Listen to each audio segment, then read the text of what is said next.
ఒక 12 సంవత్సరాలైతే ఒక పుష్కరం అంటాం, 100 సంవత్సరాలైతే శతాబ్దం అంటాం.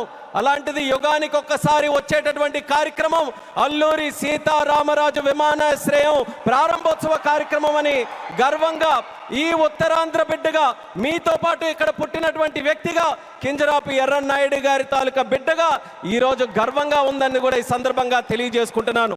ఉత్తరాంధ్ర అంటే ప్రతి ఒక్కరు కూడా ప్రపంచం వైపు చూసేవాళ్ళు.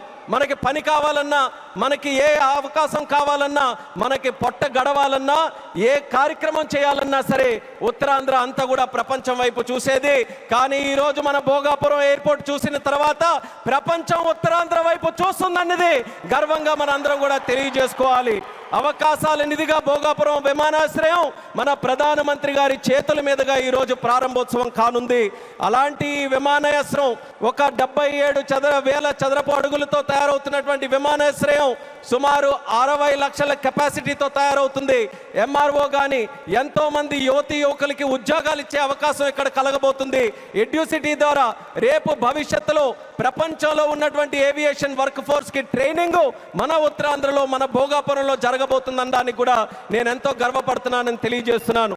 అటువంటి ఉత్తరాంధ్ర ప్రాంతంలో ఈరోజు ఈ భోగాపురం ఎయిర్పోర్టు మన అందరికీ కూడా సింహద్వారంలా ఉందని తెలియజేస్తున్నాను.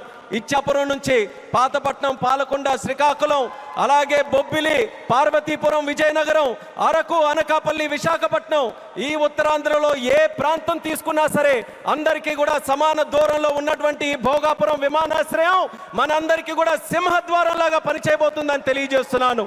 కలియుగ వెంకటేశ్వర స్వామి ఆలయానికి వెళ్తే సంవత్సరానికి ఒకసారి వైకుంఠ ఏకాదశి నాడు ఉత్తర ద్వారం తెరుచుకుంటుంది.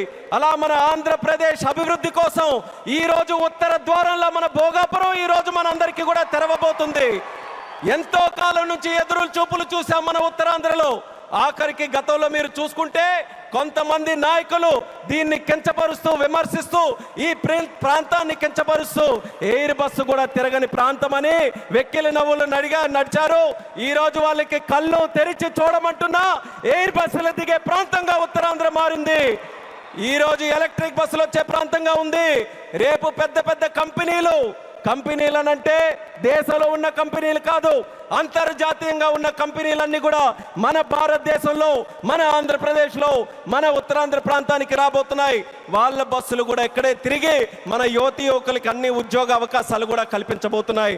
ఇలాంటి పవిత్రమైనటువంటి భూమి మన ప్రాంతంలో తీసుకుంటే ఒక పక్కన ఆధ్యాత్మిక ఆలయాలు శ్రీకూర్మం, శ్రీముఖలింగం, అరసవెల్లి, సింహాచలం, అలాగే రామతీర్థాలు, పైడితల్లి అమ్మవారు, ఇలా ఎన్నో పవిత్రమైనటువంటి దేవాలయాలు ఇక్కడ ఉన్నాయి. మరొక పక్కన పర్యాటక రంగం, కొండలు, సముద్రం, అలాగే దానితో పాటు ఈరోజు ఉత్తరాంధ్ర దిశని మార్చే విధంగా చంద్రబాబు నాయుడు గారి తాలూకా నాయకత్వంలో గూగుల్ లాంటి సంస్థ ఇక్కడికి వస్తుంది. ఆర్సెలర్ మిట్టల్ స్టీల్ ప్లాంట్ వచ్చింది, రైల్వే జోన్ మనకు వచ్చింది, మూలపేట పోర్టు మనకు వచ్చింది.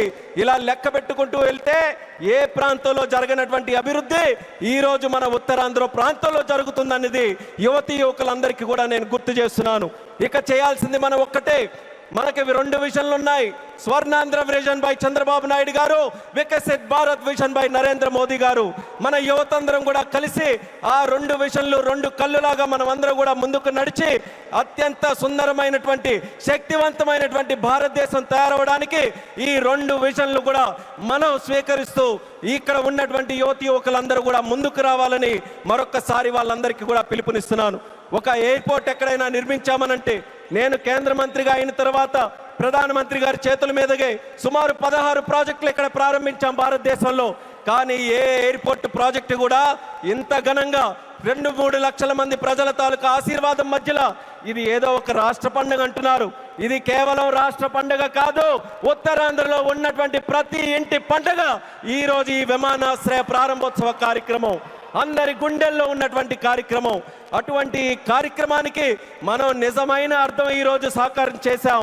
అర్థమనంటే భవ్యమైనటువంటి ఒక బిల్డింగ్ కట్టడమే కాదు, దానికి చరిత్ర గుర్తుండిపోయేలా మన్యం వీరుడు అల్లూరి సీతారామరాజు గారి పేరు పెట్టడం, ఇది ఒక చరిత్ర అనేది కూడా తెలియజేసుకుంటున్నాను.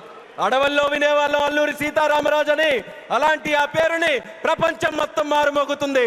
అమెరికా వెళ్ళినా, ఆస్ట్రేలియా వెళ్ళినా ఎక్కడికి వెళ్తున్నారనంటే అల్లూరి సీతారామరాజు గారి తాలూకా గడ్డ విమానాశ్రయానికి మేము వెళ్తున్నామని మన యాత్రికులందరూ కూడా గర్వంగా చెప్పుకునే స్థాయిలో ఈరోజు ఆ పేరును కూడా మన నరేంద్ర మోదీ గారి తాలూకు అధ్యక్షన కేంద్ర ప్రభుత్వం అంగీకరించి ఈరోజు పెట్టింది. ఇవి రాజకీయ అవకాశాలు కాదు, ప్రజల కోసం, యువత కోసం పెట్టినటువంటి అవకాశాలు.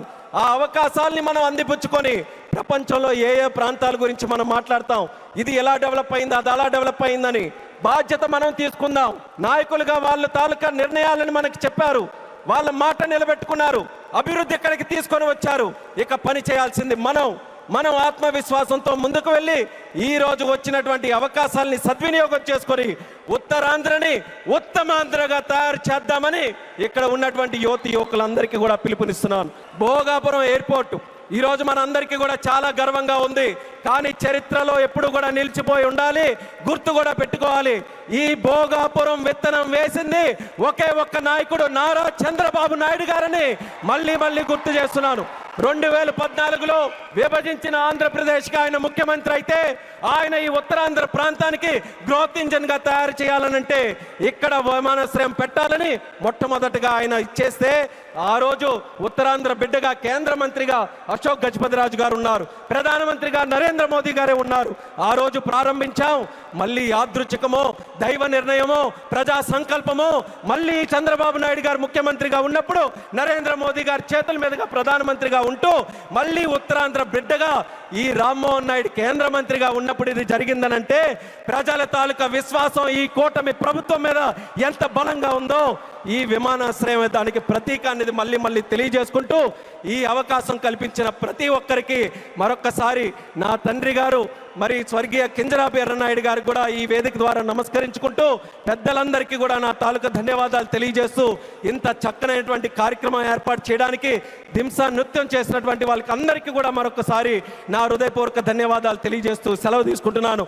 జై హింద్, జై భారత్, జై ఉత్తరాంధ్ర.